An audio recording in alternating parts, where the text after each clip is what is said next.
So hello students, once again welcome back to Prakashan classes. और आज से स्टार्ट होने वाला एक नया जर्नी क्लास 11 स्टूडेंट्स के लिए। We are going to start with the class 11 commerce subject that is accountancy, business studies and economics in this channel. अगर चैनल पे नए हो तो चैनल को सब्सक्राइब कर देना, ठीक है। वीडियो पसंद आए तो वीडियो को शेयर कर अपने फ्रेंड्स के साथ। आज हम लोग स्टार्ट करेंगे अकाउंटेंसी सब्जेक्ट का बेसिक्स के साथ। तो ये जो सब्जेक्ट है जिसको हम लोग पॉपुलरली अकाउंट्स बोलते हैं, ठीक है, तो ये एक मेजर सब्जेक्ट होता है, कोर सब्जेक्ट होता है कॉमर्स बैकग्राउंड के लिए, और सारे स्टूडेंट्स के लिए ये एक बहुत ही इंपॉर्टेंट सब्जेक्ट है। So without wasting any time, let's start with the class. First will start with some basic fundas of accounting और बेसिक कंसेप्ट्स ऑफ अकाउंटिंग, जिसके जाने बिना हम लोग किसी भी चैप्टर में एंटर नहीं कर सकते। तो हम लोग हेडिंग दे देते हैं कॉपी में, basic concepts. We will give the heading basic concepts.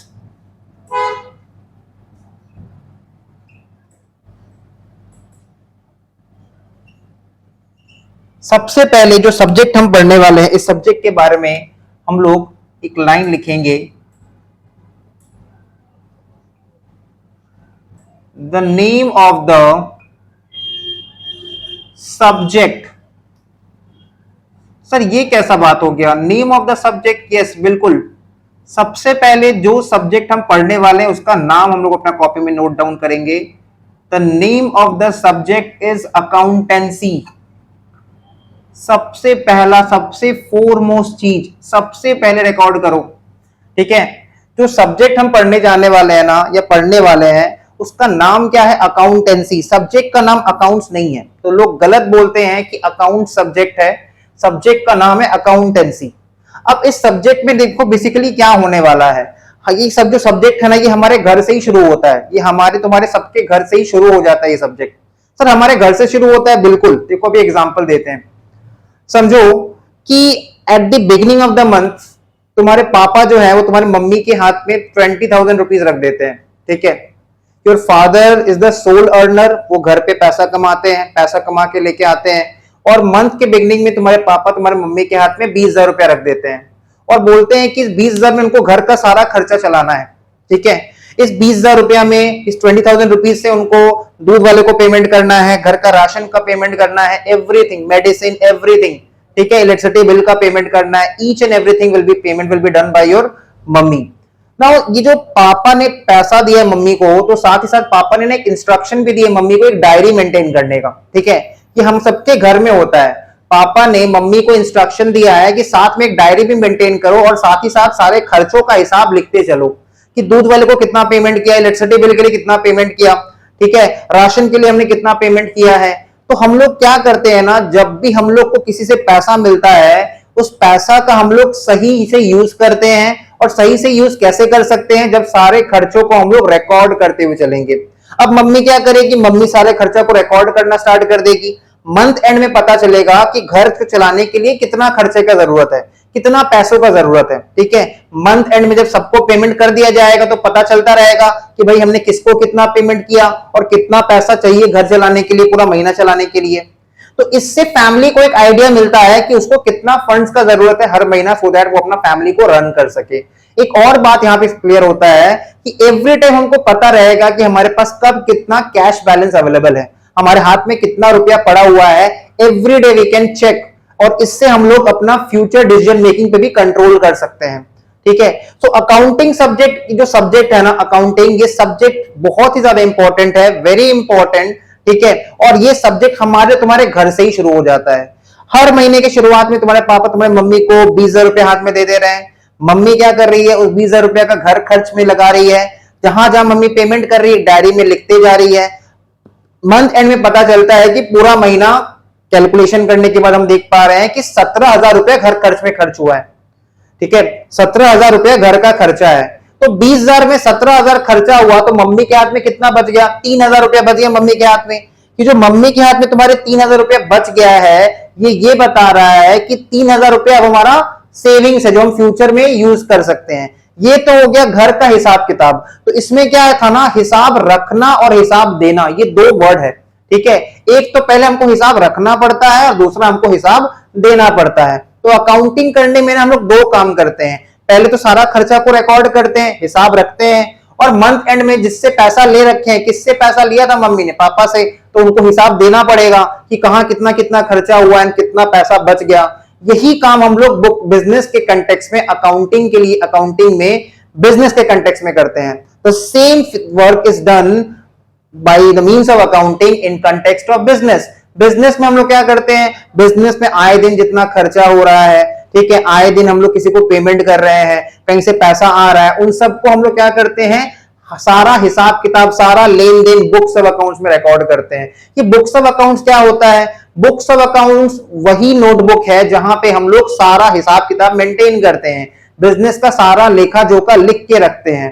ठीक है, अकाउंटिंग करने के लिए हम लोग सारा चीजों को जब रिकॉर्ड करते हैं तो कहां रिकॉर्ड करते हैं, बिजनेस में, बुक्स ऑफ अकाउंट्स में रिकॉर्ड करते हैं। तो बुक्स ऑफ अकाउंट्स में हम लोग डे टू डे जितना भी खर्चा हो रहा है, कहीं से भी अगर पैसा आ रहा है, वो सारा बात लिखते हैं। जैसे देखो मेरा ट्यूशन सेंटर है, तो अपना ट्यूशन सेंटर को चलाने के लिए ट्यूशन सेंटर में हमने अपना कितना इलेक्ट्रिक बिल पेमेंट किया, रिकॉर्ड कर लिया, ट्यूशन सेंटर का कितना रेंट का पेमेंट किया, रिकॉर्ड कर लिया, मार्कर इंक में कितना खर्चा हुआ, रिकॉर्ड कर लिया, स्टूडेंट से फीस कितना कलेक्ट हुआ, रिकॉर्ड कर लिया, स्टाफ को कितना सैलरी दिया है, रिकॉर्ड कर लिया। ये सारा बात हम रिकॉर्ड करके चलते हैं।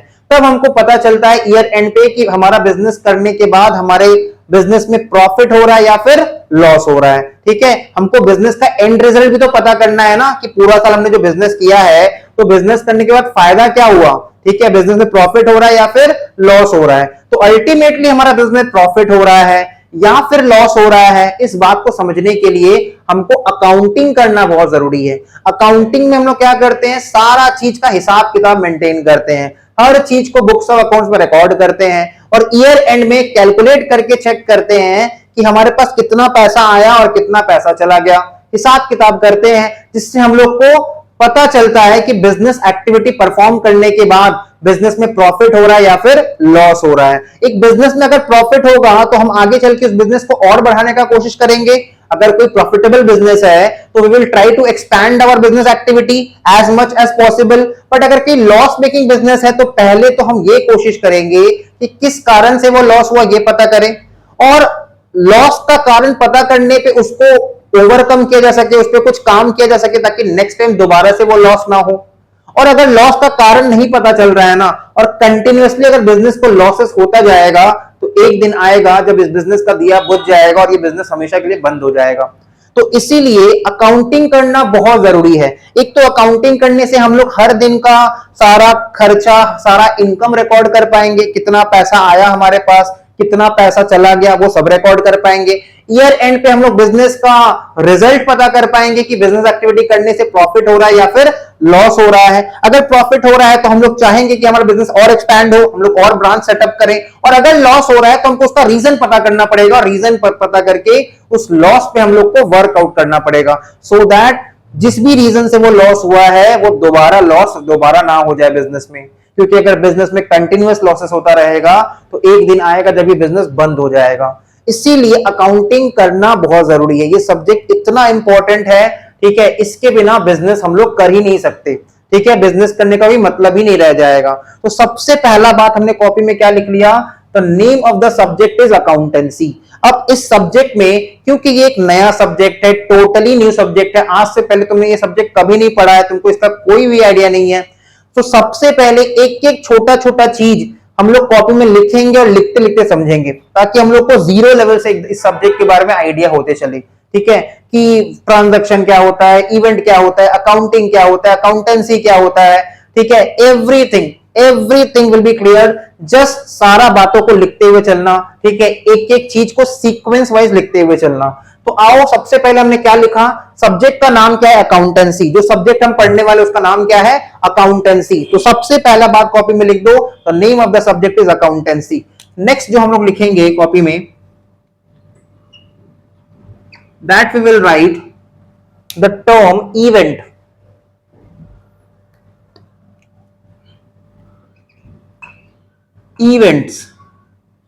इवेंट्स का मतलब क्या होता है, घटना, कोई भी घटना। ठीक है, इवेंट का मतलब होता है कोई भी घटना, कोई भी इंसिडेंट हो गया, कोई भी घटना हो गया, वो एक इवेंट है। जैसे सपोज दो कार के बीच में एक्सीडेंट हो गया, दो कार आपस में कोलैश कर गया, टकरा गया, एक इवेंट है। ठीक है, हम लोग मार्केट गए, हमने कॉपी खरीदा, पेन खरीदा, ये एक इवेंट है। ठीक है, हम लोगों ने राम को 10,000 का गुड्स बेचा है, उससे 10,000 रुपया ले लिया, ये एक इवेंट है। ठीक है, तो कोई भी घटना जो हमारे आसपास आए दिन होते जा रहा है उसको हम लोग इवेंट बोलते हैं। Any happening which is surrounding us in day to day life, that is event.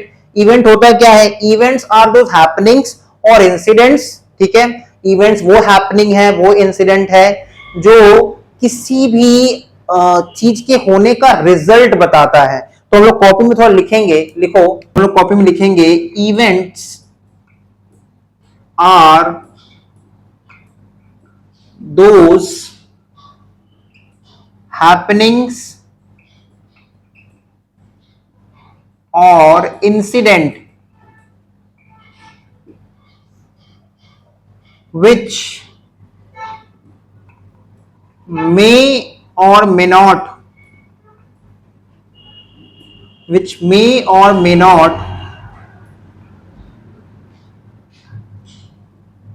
have monetary effect, which may or may not have monetary effect। तो इवेंट्स एक ऐसा घटना है, ठीक है, एक ऐसा इंसिडेंट है जिसका मॉनेटरी इफेक्ट हो भी सकता है, नहीं भी हो सकता है। ठीक है, इवेंट्स कोई भी ऐसा घटना है जिसमें कोई मॉनेटरी इफेक्ट हो भी सकता है, नहीं भी हो सकता है। तो इसीलिए हम लोग इवेंट्स को आगे चल के दो कैटेगरी में डिवाइड कर देंगे। एक होता है फाइनेंशियल इवेंट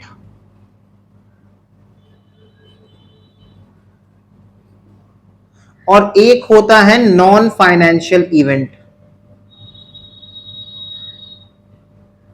मतलब इवेंट्स वो घटना है, वो इंसिडेंट है जिसको हम लोग मॉनेटरी टर्म में मेजर कर भी सकते हैं, नहीं भी कर सकते हैं। ठीक है, इवेंट्स वो घटना है, ठीक है, वो हैपनिंग है, वो इंसिडेंट है जिसको हम लोग मॉनेटरी टर्म में मेजर कर भी सकते हैं, नहीं भी कर सकते हैं। इवेंट्स दो तरह का होता है, एक होता है फाइनेंशियल इवेंट और एक होता है non financial event. Financial event के नीचे एरो देके लिखेंगे financial events are those events, financial events are those events which are results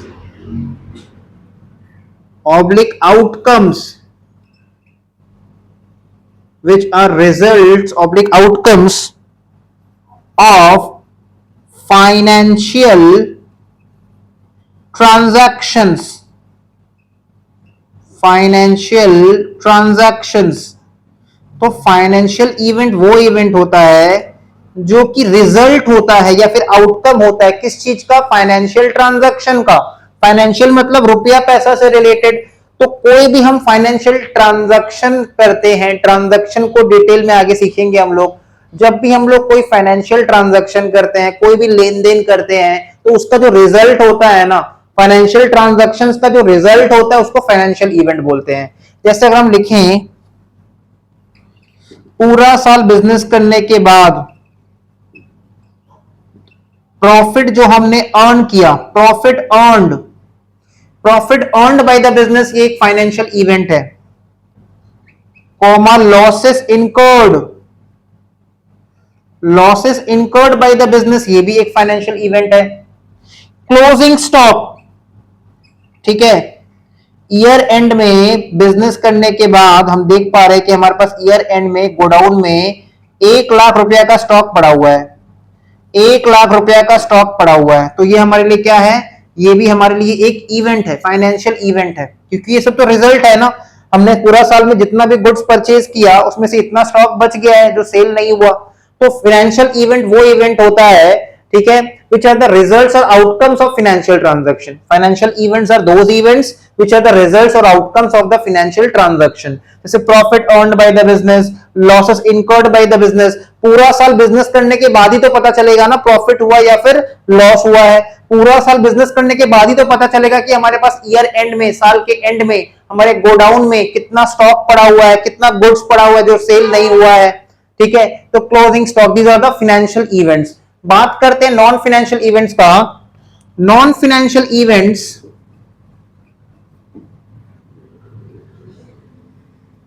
non-financial events are those events which cannot be measured, which cannot be measured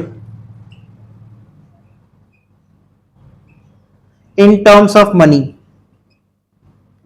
तो non financial event वो event है जिसको हम लोग money के terms में major नहीं कर सकते, इन टर्म्स ऑफ मनी।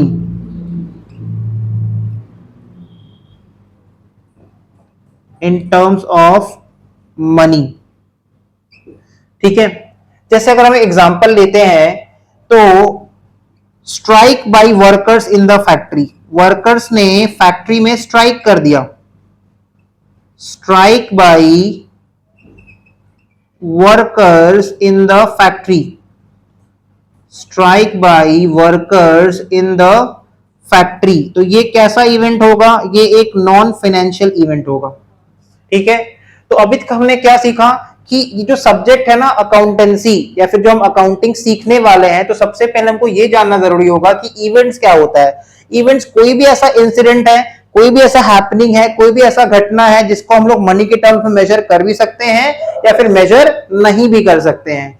वो इवेंट जिसको हम लोग मॉनेटरी टर्म में मेजर कर सकते हैं वो फाइनेंशियल ट्रांजैक्शंस का आउटकम होता है, रिजल्ट होता है। मतलब फाइनेंशियल इवेंट्स वो इवेंट है, पहला बात, जिसको हम लोग मॉनेटरी टर्म में मेजर कर सकते हैं, जिसका हम लोग मनी वैल्यू निकाल सकते हैं, और जो फाइनेंशियल ट्रांजैक्शंस का रिजल्ट होता है, आउटकम होता है।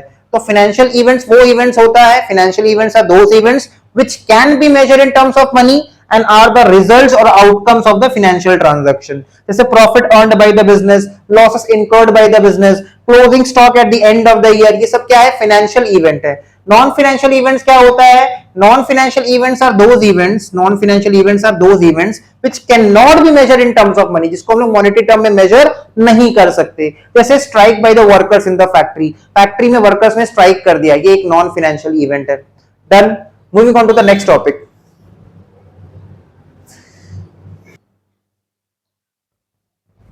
नेक्स्ट टॉपिक का हम लोग नाम लिखेंगे दैट इज ट्रांजैक्शन। ये सब हमारा बेसिक कंसेप्ट का पार्ट है। These are all the topics which we will cover under the heading basic concepts. Transactions.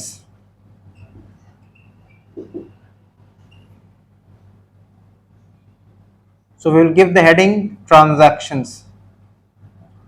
Now coming to the topic transactions. TRANSACTIONS,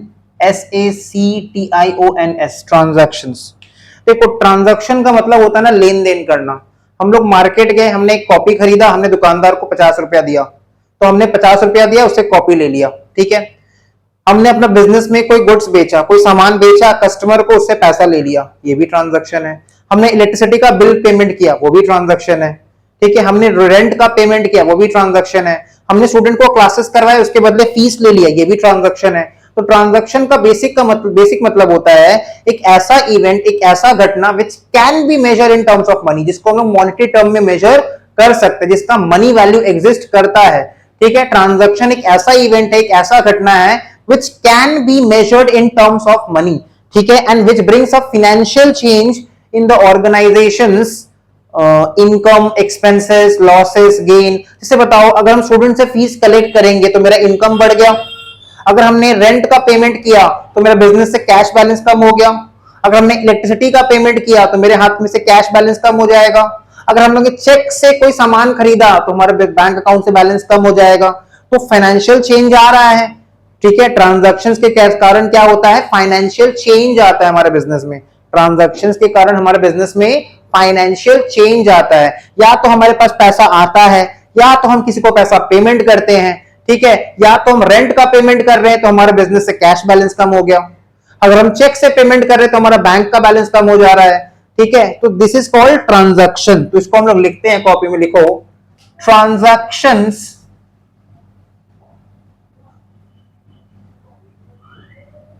are those events, इसका मतलब sir transaction भी event है? Yes बिल्कुल, transaction भी event है।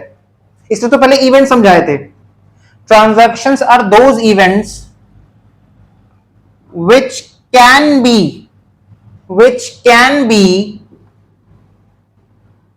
measured,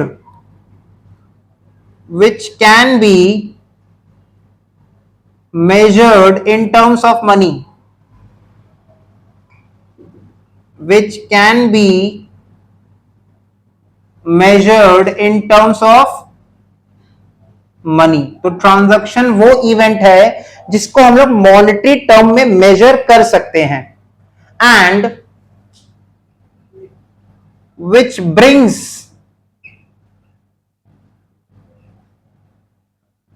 अ financial change. कैसा change लेके आ रहा है हमारा बिजनेस में? Financial change in the organisations.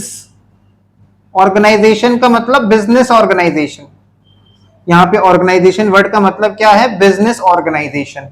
In the organisations income, जैसे बताओ स्टूडेंट हमको फीस देते तो मेरा इनकम बढ़ जाता है, हमको मेरे पास इनकम आता है, ठीक है। एक्सपेंसेस, हम इलेक्ट्रिसिटी का बिल पेमेंट करते हैं तो हम उसको एज एन एक्सपेंस रिकॉर्ड करते हैं। लॉसेस, हमारे गोडाउन से सामान चोरी हो गया तो हमारे बिजनेस के लिए लॉस है। गेन्स, अगर हमको कहीं से फायदा होता है तो हमारे लिए गेन होता है। एसेट्स, एसेट्स का मतलब होता है प्रॉपर्टी, आगे चल के डिटेल में सीखेंगे। लाइबिलिटीज, अगर बिजनेस के सर के ऊपर कोई उधारी है, ठीक है, बिजनेस ने 2 महीना से इलेक्ट्रिसिटी बिल पेमेंट नहीं किया है, इलेक्ट्रिसिटी बिल 2 महीने का पेमेंट कर देंगे तो लाइबिलिटी खत्म हो जाएगा। अभी हमने तुमको एसेट लाइबिलिटी का मीनिंग नहीं समझाया, हम तुमको भी ट्रांजैक्शन समझा रहे हैं। ट्रांजैक्शन वो इवेंट है जो कैसा चेंज लेके आता है बिजनेस में?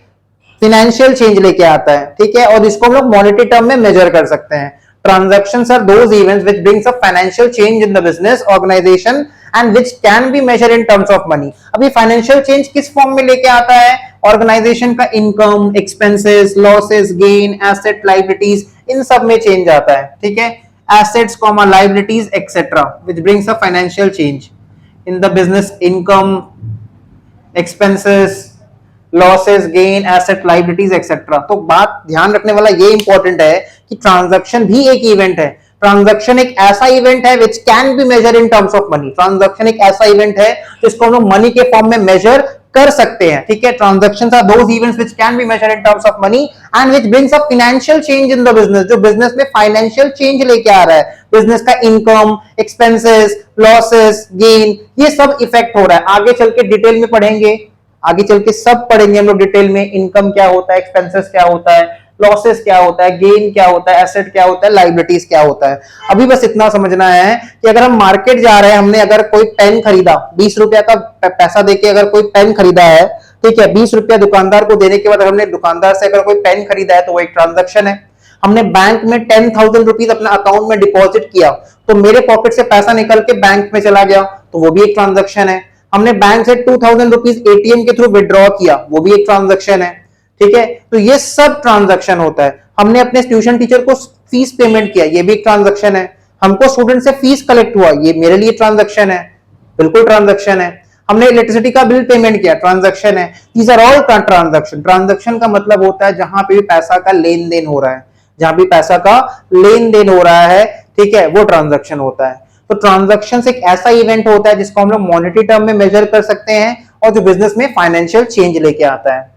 नेक्स्ट, अब हम लोग बहुत इंपॉर्टेंट बात आगे लिखेंगे, हम लोग नोट देके लिखेंगे।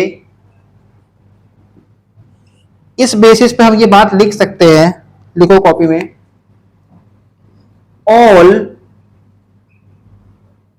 Transactions are events. बोल रहा है जितना भी ट्रांजैक्शन है वो सब इवेंट है। ऑल ट्रांजैक्शंस आर इवेंट्स, जितना भी ट्रांजैक्शंस है वो सब का सब क्या है? इवेंट्स है। All transactions are events. भाई अगर कोई ट्रांजैक्शन है तो वो इवेंट तो है ही, ठीक है, ठीक है, clear. All transactions are events but all events are not transaction, but all events are not transaction. तो बहुत ही इंपॉर्टेंट लाइन हम लोगों ने कॉपी में भी लिखा है कि ऑल ट्रांजैक्शंस आर इवेंट, जितना भी ट्रांजैक्शन है ना वो सब के सब अपने आप में इवेंट है। कोई भी ट्रांजैक्शन उठा के देख लो वो अपने आप में क्या है, इवेंट है, एक घटना है, एक हैपनिंग है, एक एक्टिविटी है। बट सारा इवेंट ट्रांजैक्शन नहीं है, क्योंकि इवेंट में, इवेंट को हम लोग मॉनेटरी टर्म में मेजर कर भी सकते हैं, नहीं भी कर सकते हैं, बट सारे ट्रांजैक्शंस को हम लोग मनी के टर्म्स में मेजर बिल्कुल कर सकते हैं। नेक्स्ट हम लोग तो टॉपिक सीखेंगे, नेक्स्ट आएगा, कॉपी में हेडिंग दे देंगे अकाउंटिंग क्या होता है। जो सब्जेक्ट हम पढ़ेंगे अकाउंटिंग, ये होता क्या है, इसका काम क्या है।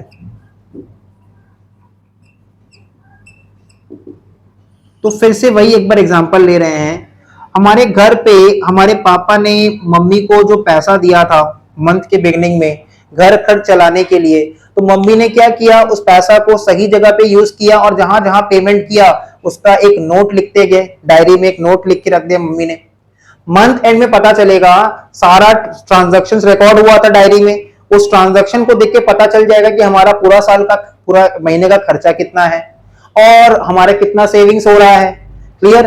अकॉर्डिंगली हमको हर टाइम हमारा कैश बैलेंस भी पता चलता रहेगा। तो ट्रांजैक्शंस को आए दिन जो भी डे टू डे ट्रांजैक्शंस हो रहा है उसको एक कॉपी में लिखते जाना, इसको बोलते हैं रिकॉर्ड करना। ठीक है, ट्रांजैक्शंस को पहले रिकॉर्ड करते हैं, हिसाब रखते हैं और बाद में हम उस हिसाब को उसको दिखाते हैं जिनसे हमने पैसा ले रखा है। सपोज अगर तुम कभी ट्यूशन पढ़ने के लिए घर से निकलते हो, तुम्हारी मम्मी ने तुमको 100 रुपया दिया, ठीक है, तुम जा रहे थे ट्यूशन पढ़ने, तुम्हारी मम्मी ने तुमको 100 रुपया दिया और उस 100 रुपए का तुमने क्या किया, 100 रुपए में तुमने ट्यूशन आने के लिए एक कॉपी खरीदा 50 रुपया का, तुमने 10 रुपए का पेन खरीदा, तो 50 रुपए का कॉपी, 10 रुपए का पेन, 60 रुपया खर्च हो गया। 20 रुपए तुमने आइसक्रीम खा लिया, ठीक है, और तुम बाई वॉक ट्यूशन आए थे और बाई वॉक ट्यूशन से घर चले भी गए। इसका मतलब 50 रुपया का कॉपी, 10 रुपया का पेन और 20 रुपया का आइसक्रीम, तुमने 100 रुपया में 80 रुपया तो खर्च कर दिया। तुम्हारे पास कितना बैलेंस बच गया है, 20 रुपया। जब तुम घर रिटर्न जाओगे तो मम्मी तुमसे पूछेगी जल्दी बताओ 100 रुपया कहां कहां खर्चा किए, तो तुम मम्मी को बताओगे कि मम्मी मम्मी मैंने 50 रुपया का कॉपी खरीद लिया, 10 रुपया का पेन खरीद लिया और 20 रुपया का हमने आइसक्रीम खा लिया, ये हमारे पास 20 रुपया बचा हुआ है। तब मम्मी को तुम पे विश्वास होगा कि नहीं, इसको 100 रुपया देते हैं तो ये कहां कहां पैसा खर्च करता है हमको बताता है आके, तो नेक्स्ट टाइम में मम्मी तुमको पैसा देने के लिए रेडी हो जाएगी। अब अगर तुम मम्मी को नहीं बताओगे कि पैसा कहां कहां कितना खर्च हुआ है, तो नेक्स्ट टाइम भी मम्मी तुमको पैसा नहीं देने वाली है। वैसे ही करके बिजनेस के कंटेक्स्ट में जिनसे हम पैसा लेते हैं ना, उनका पैसा का हमको उनका डिटेल देना पड़ेगा, हमको उनको ना बताना पड़ेगा कि उनका पैसा हमने कहां कहां खर्चा किया।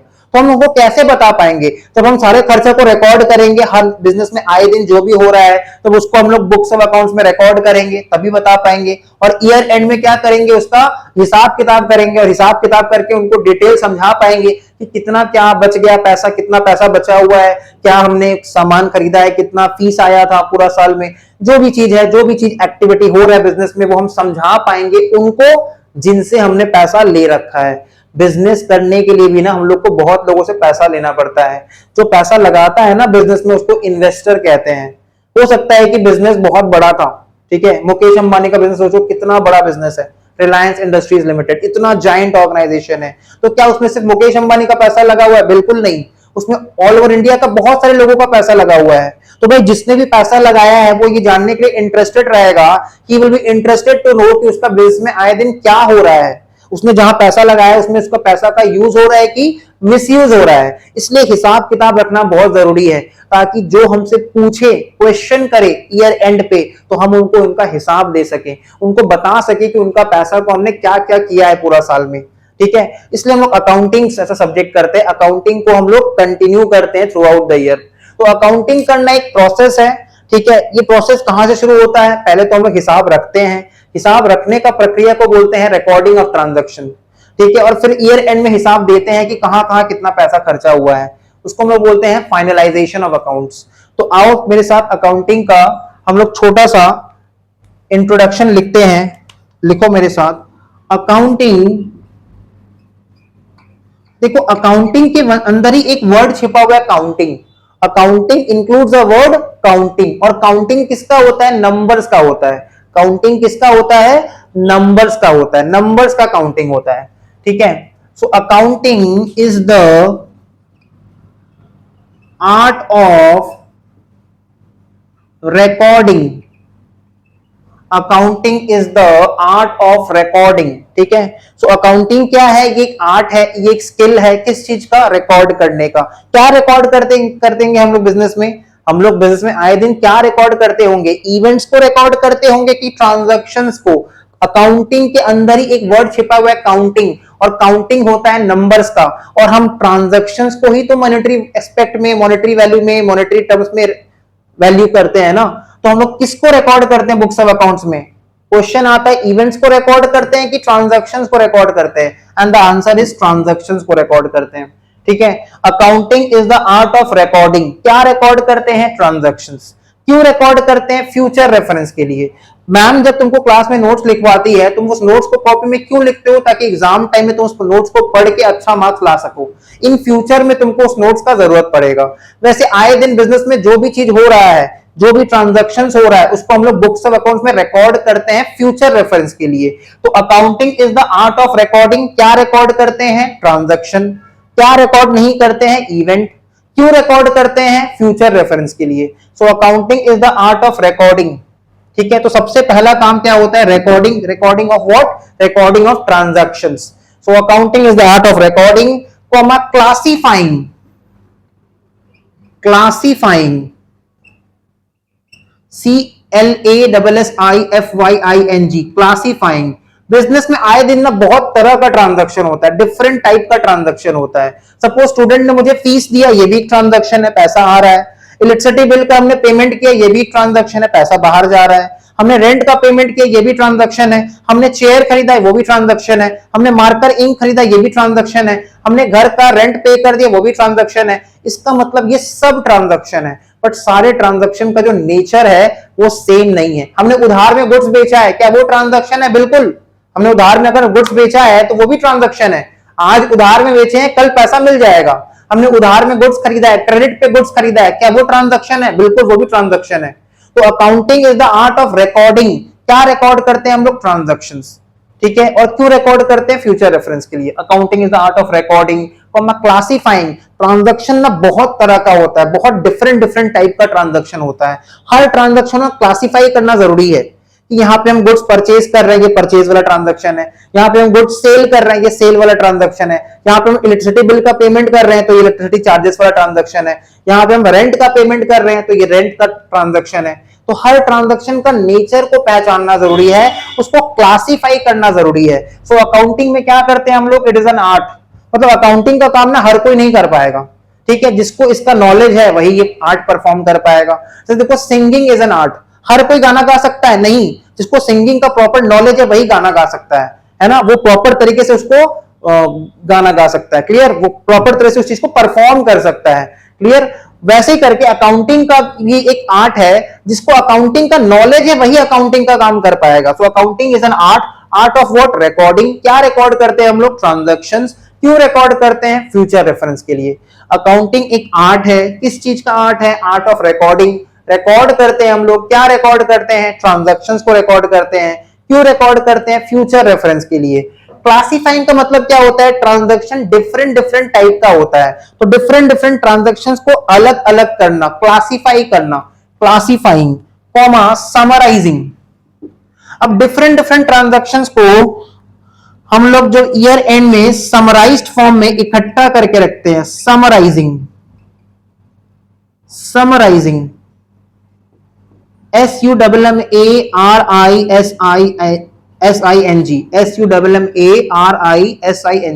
समराइजिंग का मतलब क्या होता है? जो डिफरेंट डिफरेंट ट्रांजैक्शंस है उसको एक जगह बंडल अप करना, उसको एक जगह इकट्ठा करना, ईयर एंड पे उसको एक जगह एकत्रित करके रखना, उसको बोलते हैं समराइजिंग करना। तो समराइजिंग का काम कब होता है? ईयर एंड में, ठीक है। समराइजिंग का काम कब होता है? ईयर एंड में होता है। तो accounting is the art of recording. तो सबसे पहले हम लोग ट्रांजैक्शंस को रिकॉर्ड करते हैं, फिर ट्रांजैक्शन को क्लासिफाई करते हैं, फिर समराइज करते हैं, ठीक है। समराइजिंग के बाद आएगा कॉमा। समराइजिंग, SUMMARISING,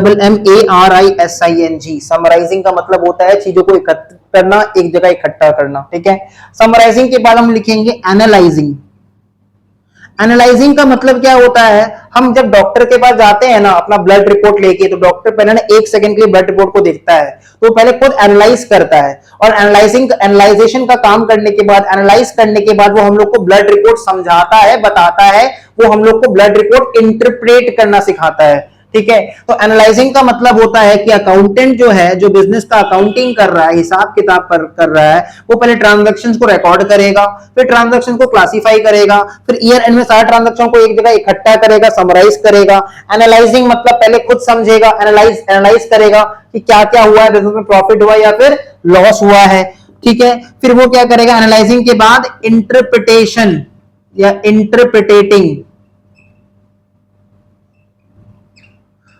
वो ये इंफॉर्मेशन अपने सुपीरियर्स को बताएगा, ठीक है, वो ये इंफॉर्मेशन अपने सुपीरियर्स को बताएगा, ठीक है, और उनके सुपीरियर जो top most superior business organisation में, उनको कंफर्म करेंगे, उनको बताएंगे। Interpreting and communicating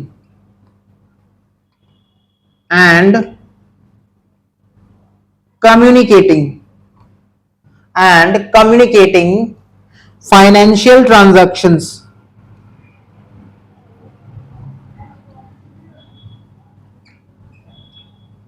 of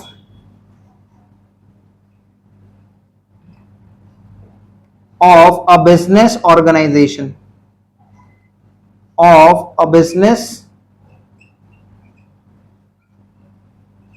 organizations, ठीक है, ऑर्गेनाइजेशन।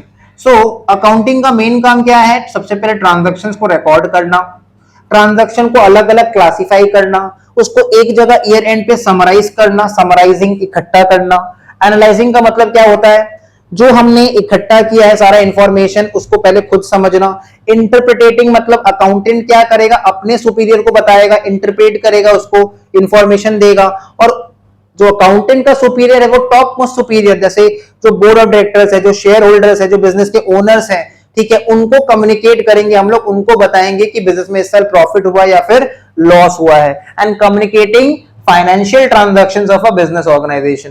क्लियर। तो ये अकाउंटिंग में बेसिकली यही सब होता है। तुम देखो, recording of transaction, classifying and summarising होता है हिसाब रखना, ठीक है, ये होता है हिसाब रखना, और एनालाइजिंग, इंटरप्रिटेटिंग एंड कम्युनिकेटिंग होता है हिसाब देना, ठीक है, हिसाब देना, कम्युनिकेट करना, उनको इंफॉर्मेशन देना, किस चीज के बारे में, फाइनेंशियल ट्रांजैक्शन, किसका, बिजनेस ऑर्गेनाइजेशन का। तो यही होता है अकाउंटिंग का काम। अब मूव करते हैं हम लोग नेक्स्ट टॉपिक के ऊपर।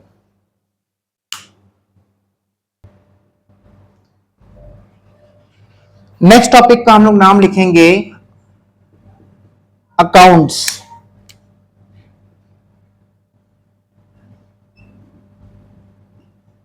कि ये अकाउंट्स क्या होता है, लिखते हैं, अकाउंट्स आर हेड्स। हेड्स का मतलब होता है heading, heads under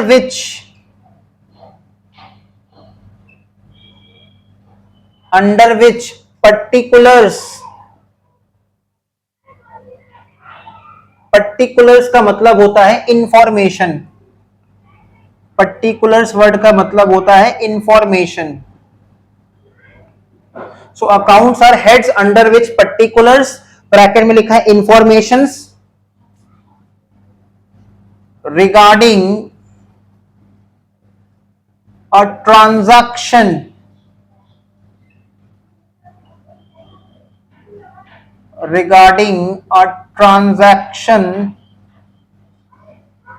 are duly recorded, are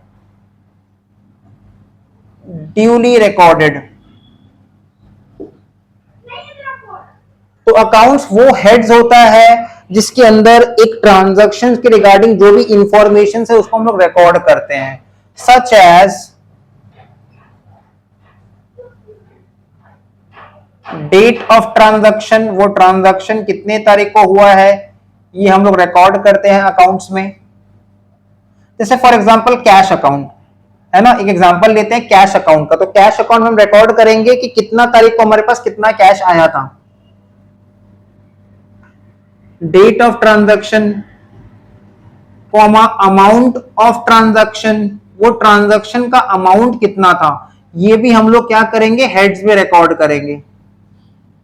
amount of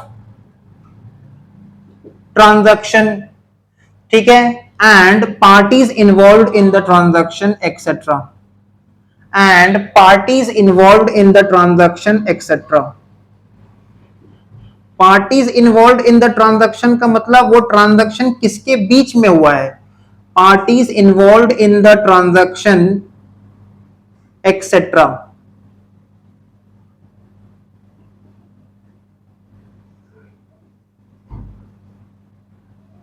तो ये हम लोग अकाउंट्स में रिकॉर्ड करते हैं। तो अकाउंट्स बेसिकली होता है क्या है, accounts are heads, head words को ना हम लोग इन्वर्टेड कॉमा में लिख देते हैं, ठीक है। ये ट्रेविस हेड वाला हेड नहीं है, accounts are heads.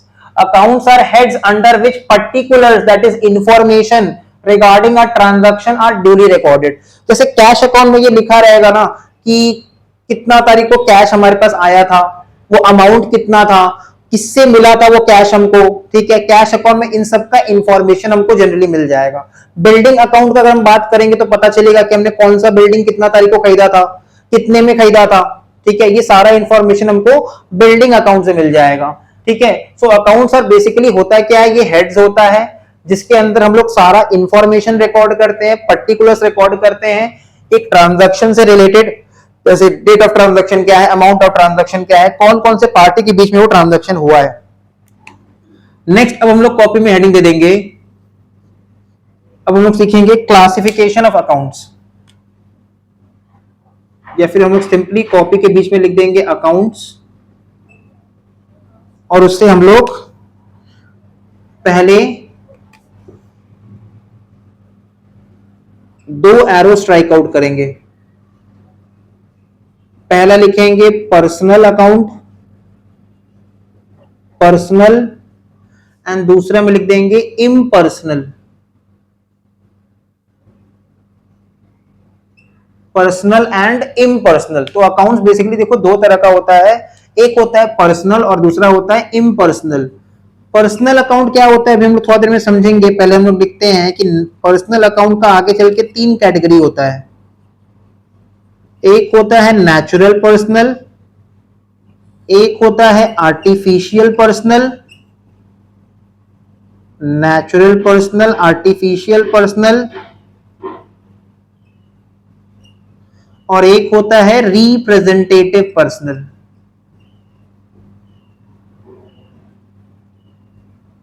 Representative personal, ठीक है। और इम्पर्सनल से हम लोग 2 एरो निकालेंगे, एक में हम लोग लिखेंगे रियल, REAL रियल, और दूसरे में लिख देंगे नॉमिनल। ये सब क्या लिख रहे हैं अभी थोड़ा देर बाद ही क्लियर हो जाएगा, ठीक है। फटाफट पहले हम इन सब बातों को लिख लेते हैं, ठीक है। सो अकाउंट्स में से हमने देखो 2 एरो निकाला हमने, पर्सनल एंड इम्पर्सनल। पर्सनल में 3 कैटेगरी होता है, natural personal, artificial personal, representative personal. Impersonal में भी 2 कैटेगरी होता है, रियल एंड नॉमिनल, ठीक है। नाउ अब हम लोग एक एक करके समझते हैं कि पर्सनल अकाउंट क्या होता है and other types of accounts क्या क्या होता है।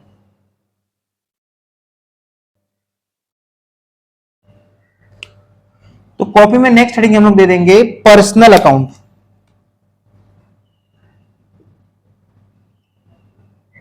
पर्सनल अकाउंट,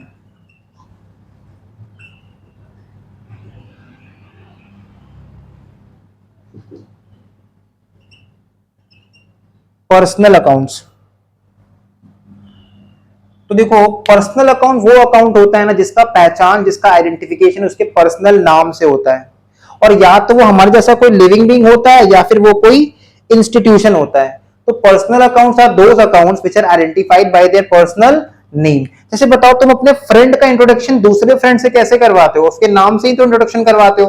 तुम अपना स्कूल का पहचान दूसरे को कैसे करवाते हो, स्कूल का नाम से करवाते हो, है ना, कि हम नेशनल हाई स्कूल में पढ़ते हैं या फिर केंद्र विद्यालय में पढ़ते हैं, तो हम लोग अपना स्कूल का पहचान दूसरे को अपने स्कूल के नाम से ही करवाते हैं। तो जिसका भी आइडेंटिफिकेशन, जिसका भी पहचान उसका पर्सनल नाम से होता है, या तो वो लिविंग बीइंग हो सकता है हमारे जैसा, या फिर वो कोई इंस्टीट्यूशन हो सकता है, जैसे स्कूल एक इंस्टीट्यूशन है, ठीक है, वो कोई इंस्टीट्यूशन हो सकता है, वो पर्सनल अकाउंट कहलाता है। तो कॉपी में लिखेंगे personal accounts are those accounts, personal accounts are those accounts which are identified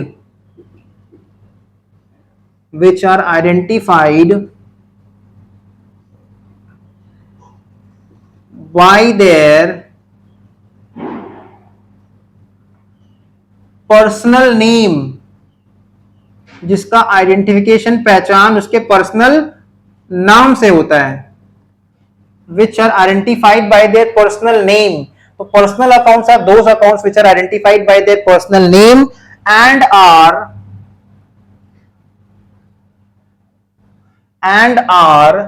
generally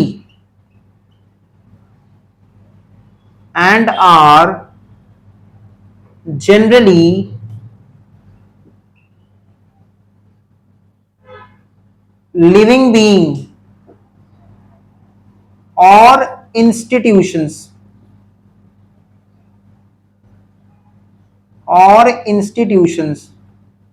तो पर्सनल अकाउंट वो अकाउंट होता है जिसका पहचान उसका पर्सनल नाम से होता है, या तो वो कोई लिविंग बीइंग होगा या फिर वो कोई इंस्टीट्यूशन होगा। जैसे हमारा स्कूल एक संस्था, एक इंस्टीट्यूशन है, ठीक है, कॉलेज एक एजुकेशनल इंस्टीट्यूशन होता है, बैंक एक फाइनेंशियल इंस्टीट्यूशन होता है, ठीक है, हॉस्पिटल एक मेडिकल इंस्टीट्यूशन होता है, और राम श्याम जोधू मोदू लिविंग बीइंग होता है। तो पर्सनल अकाउंट वो अकाउंट होता है जिसका आइडेंटिफिकेशन, जिसका पहचान उसका पर्सनल नाम से होता है, तो अपना पर्सनल नाम से जाना जाता है, या तो वो कोई लिविंग बीइंग होगा या फिर वो कोई इंस्टीट्यूशन होगा। तो इसमें हम लोग कुछ एग्जांपल लिखेंगे, जैसे Ram comma Shyam comma Jodu comma Modu, ये सब क्या होगा, ये सब एक पर्सनल अकाउंट है।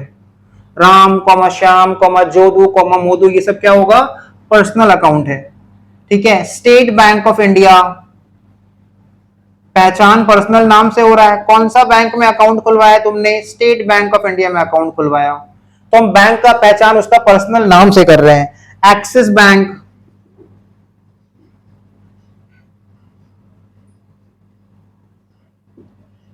एक्सेट्रा, तो जिसका भी पहचान उसका पर्सनल नाम से होता है वो एक पर्सनल अकाउंट होता है, या तो वो लिविंग बीइंग होगा या फिर वो कोई इंस्टीट्यूशन होगा।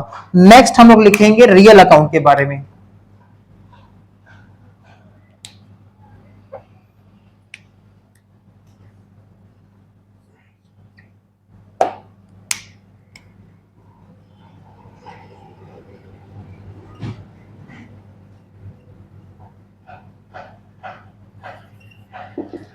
रियल अकाउंट्स, तो रियल अकाउंट्स के बारे में लिखते हैं, real accounts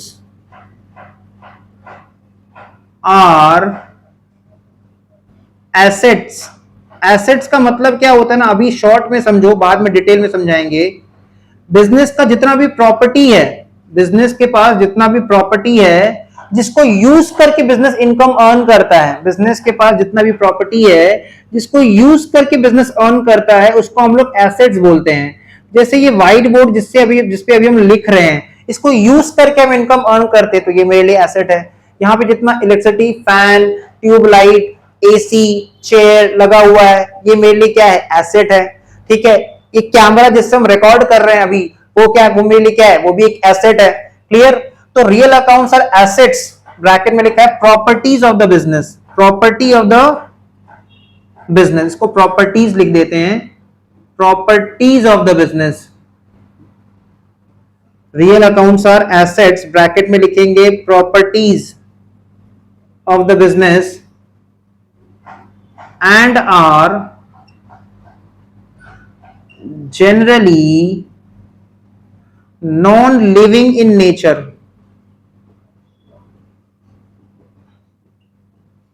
non living in nature and are generally non living in nature. जैसे हम कुछ एग्जांपल लिख सकते हैं इसका, हमारे पास जितना भी कैश इन हैंड है, मतलब हमारे पास पॉकेट में जितना भी कैश है वो एक नॉन लिविंग आइटम है, वो एक रियल अकाउंट है। हमारे बैंक में जो पैसा पड़ा हुआ है, cash at bank, cash at bank, वो भी एक नॉन लिविंग आइटम है, रियल अकाउंट है। सर अभी तो आपने बताया बैंक पर्सनल अकाउंट है। देखो बैंक का जब पहचान उसका पर्सनल नाम से होगा ना, state Bank of India personal account है, बट उसमें हमारा जो अकाउंट है, अकाउंट में जो पैसा पड़ा हुआ है ना, कैश एट बैंक, वो रियल अकाउंट है। Motor car, computer, machinery, land and building etcetera, ये सब किस कैटेगरी में आ जाएगा? ये सब रियल अकाउंट के कैटेगरी में आ जाएगा। ये सब आ जाएगा रियल अकाउंट के कैटेगरी में। ठीक है, तो पर्सनल अकाउंट हमने देखा था 3 तरह का पर्सनल अकाउंट होता है। तो देखो राम श्याम जोधू मधु तो नेचुरल पर्सनल अकाउंट हो गया, state Bank of India, axis bank artificial personal account हो गया, और रिप्रेजेंटेटिव पर्सनल अकाउंट को हम लोग कुछ दिन बाद सीखेंगे।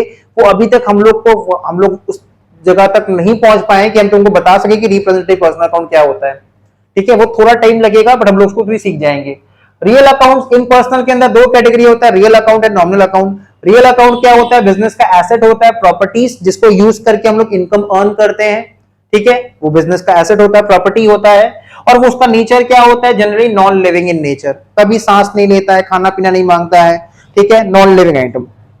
जैसे देखो बिजनेस के पास जो कैश इन हैंड है, कैश एट बैंक है, मोटर कार है, कंप्यूटर है, मशीनरी है, लैंड एंड बिल्डिंग है, ये सब रियल अकाउंट है। तो पर्सनल अकाउंट कवर हो गया, रियल अकाउंट कवर हो गया। अब हम लोग कवर करेंगे नॉमिनल अकाउंट्स। नेक्स्ट टॉपिक आता है कि नॉमिनल अकाउंट क्या होता है। तो हम लोग कॉपी में पहले बीच में हेडिंग दे देंगे नॉमिनल अकाउंट।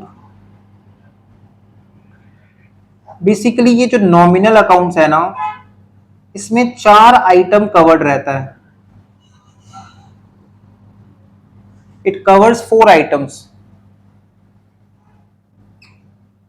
ठीक है, नॉमिनल अकाउंट में 4 आइटम को हम लोग कवर करते हैं। पहला होता है एक्सपेंस, दूसरा होता है इनकम, तीसरा होता है लॉस, एंड चौथा होता है गेन।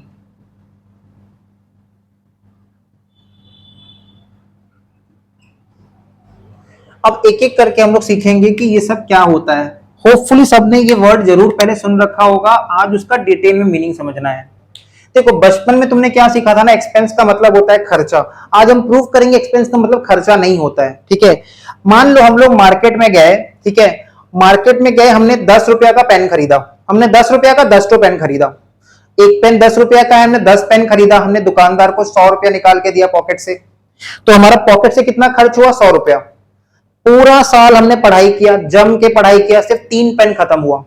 10 पेन खरीदे थे, 3 पेन खत्म हुआ। कितना पेन का हमको बेनिफिट डिराइव हुआ? 3 पेन का बेनिफिट। उस 3 पेन का प्राइस क्या है? 30 रुपीज, क्योंकि एक पेन 10 रुपया का था। अभी भी हमारे पास साल के एंड में 7 पेन पड़ा हुआ है, 70 रुपया का वैल्यू का पेन पड़ा हुआ है। इसका मतलब पूरा साल हमने बेनिफिट कितना पेन का डिराइव किया? कितना पेन का हमने बेनिफिट लिया? 3 पेन का बेनिफिट लिया। उसका वैल्यू क्या है? मॉनेटरी वैल्यू 30 रुपीज, वो हमारा एक्सपेंस है।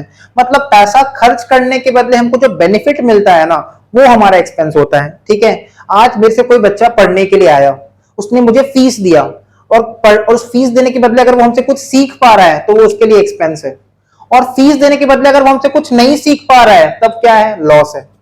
ठीक है, मान लो टीचर पढ़ा रहा है, टीचर कुछ समझा नहीं पा रहा है स्टूडेंट को सही से, तब टीचर को जो फीस पे कर रहा है ना स्टूडेंट, वो स्टूडेंट के लिए लॉस हो जाएगा। और अगर स्टूडेंट फीस पे करने के बाद टीचर से बहुत कुछ सीख पा रहा है, बेनिफिट डिराइव कर पा रहा है, तब उसके लिए क्या हो जाएगा? एक्सपेंस हो जाएगा।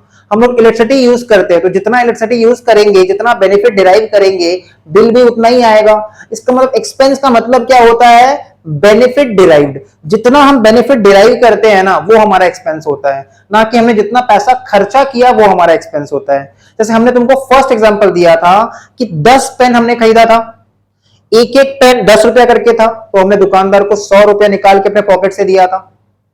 दुकानदार से 10 पेन लाने के बाद हमने पूरा साल सिर्फ 3 पेन ही यूज किया, तो हमने कितने पेन का बेनिफिट लिया पूरा साल में? 3 पेन का। उसका मॉनेटरी वैल्यू कितना होता है? 30 रुपया। कितना पेन अनयूज्ड है अभी मेरे पास जो हम नेक्स्ट ईयर यूज करेंगे? 7 पेन, उसका मॉनेटरी वैल्यू कितना? 70 रुपया। तो जो 3 पेन का बेनिफिट हमने डिराइव किया वही हमारा एक्सपेंस है। तो हम लिखेंगे एक्सपेंस का मतलब होता है, expense refers to the benefit derived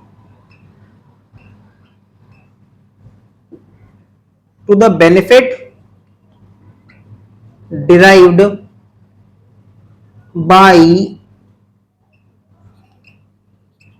making expenditure, पैसा खर्च करने के बदले अगर हमको कोई बेनिफिट डिराइव हो रहा है तब वो हमारे लिए एक्सपेंस है।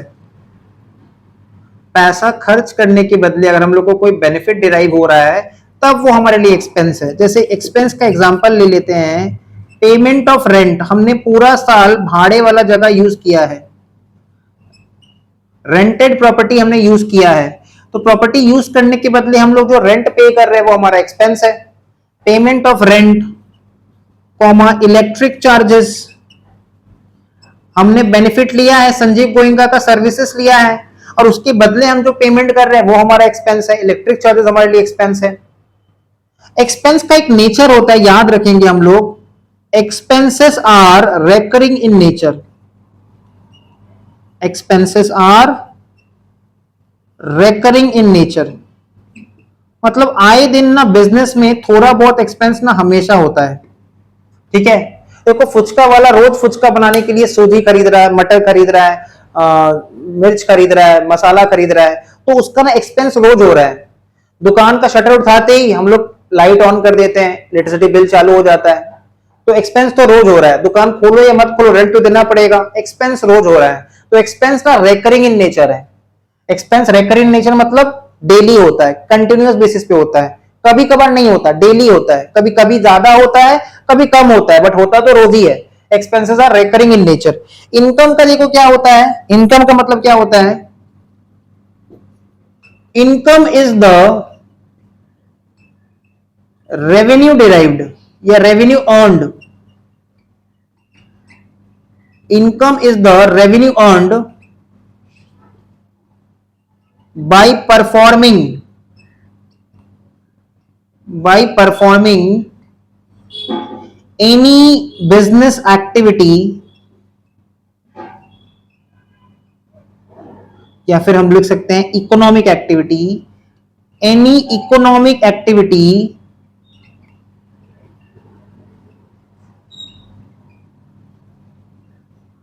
On a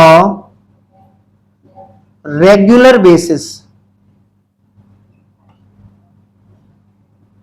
on a regular basis. तो इनकम का मतलब क्या होता है, रोज कोई काम करने के बदले अगर हम कुछ पैसा कमा पा रहे हैं, ठीक है, कोई काम जो हम रोज करते हैं और उसके बदले कुछ पैसा अर्न कर रहे हैं वो हमारा इनकम है। जैसे स्टूडेंट को क्लासेस करवाने के बदले हमको जो फीस मिल रहा है वो मेरा इनकम है। स्टूडेंट को क्लासेस करवाना मेरा रोज का काम है और उसके बदले हमको जो फीस मिल रहा है वो हमारा इनकम है। ठीक है, डॉक्टर पेशेंट्स का ट्रीटमेंट करता है, उसके बदले फीस चार्ज करता है, वो उसके लिए इनकम है। फुचका वाला रोज फुचका बेच रहा है, फुचका बेचने के बदले उसको जो पैसा मिल रहा है वो इसका इनकम है। क्लियर। लेकिन मान लो हमने अपना ट्यूशन सेंटर में 2-4 चेयर बेच दिया और पैसा मिल गया, क्या वो मेरा इनकम है? नहीं, ये मेरा रोज का काम नहीं है। डॉक्टर ने अपना कुछ फर्नीचर बेच दिया जो अपना वो पेशेंट्स को वेटिंग एरिया में बैठने के लिए रखता था, उसके बदले डॉक्टर को पैसा मिल रहा है, क्या वो उसका इनकम है? नहीं। फुचका वाले ने अपना ठेला बेच दिया और उसको पैसा मिल गया, क्या वो उसका इनकम है? नहीं। इनकम वो होता है जो हम अर्न करते हैं on regular course of business, ordinary course of business, daily basis पे कोई एक्टिविटी परफॉर्म करके जब हम पैसा अर्न करते हैं वो हमारा इनकम होता है। तो income is the revenue earned by performing any activity on regular basis, recurring basis, daily basis. ठीक है, एग्जांपल लिखेंगे,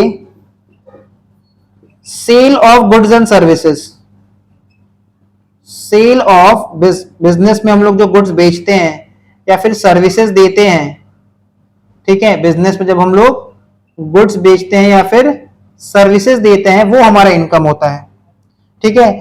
और एक बात लिखेंगे, इनकम भी रेकरिंग इन नेचर होता है। इसका नेचर क्या होता है लिख लो, रेकरिंग इन नेचर।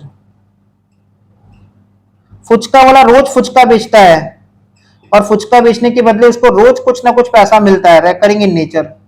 स्टूडेंट को क्लासेस करवाने के बदले हमको रोज थोड़ा बहुत फीस मिलता है, रेकरिंग इन नेचर। डॉक्टर अपना पेशेंट का ट्रीटमेंट करता है, उसको रोज थोड़ा बहुत फीस मिलता है अपने पेशेंट से, रेकरिंग इन नेचर। तो एक्सपेंसेस और इनकम रेकरिंग इन नेचर होता है। पैसा खर्च करने के बदले अगर बेनिफिट मिल रहा है तो एक्सपेंस है। कोई भी एक्टिविटी रेगुलर बेसिस पे परफॉर्म करके कुछ इनकम अर्न, रेवेन्यू अर्न कर पा रहे हैं, पैसा कमा पा रहे हैं, वो इनकम होता है। लॉस क्या होता है? सोचो तो बिजनेस में क्या लॉस रोज होता है? नहीं। तो लॉस का नेचर लिख लो, non recurring in nature. Loss का मतलब अचानक हमारा बिजनेस का गोडाउन से एक गुड्स चोरी हो गया, लॉस है। हमने किसी को उधार में गुड्स बेचा था, पैसा नहीं दिया, भाग गया, लॉस है। हमारे ट्रक का एक्सीडेंट हो गया, लॉस है। दीज आर लॉसेस जो कभी रोज नहीं होता है, कभी कभार होता है, नॉन रेकरिंग इन नेचर। और गेन क्या होता है? दाम के ऊपर जब पैसा मिल जाए तो वो गेन होता है। दाम के ऊपर जब पैसा मिल जाए तो वो गेन होता है। मतलब जैसे सबको कोविड का टाइम याद होगा, कोविड के टाइम पे ना क्या हुआ था, मैगी का एमआरपी 12 रुपया था, पर कोई उस 12 रुपया का एमआरपी वाला मैगी को 20 में बेच रहा था, कोई 25 में बेच रहा था। मतलब वो लोग ज्यादा प्राइस चार्ज कर रहे थे। लेना है तो लो, ना मत लो। 12 रुपया का मैगी 20 में बेचेंगे, 25 में बेचेंगे, बट क्या जिंदगी भर बेच पाएंगे? नहीं, शॉर्ट टाइम पीरियड के लिए। 12 रुपए में अगर दुकानदार मैगी को बेच रहा था उस समय कोविड के टाइम पे, इट मींस 12 रुपए में उसका प्रॉफिट था। क्लियर?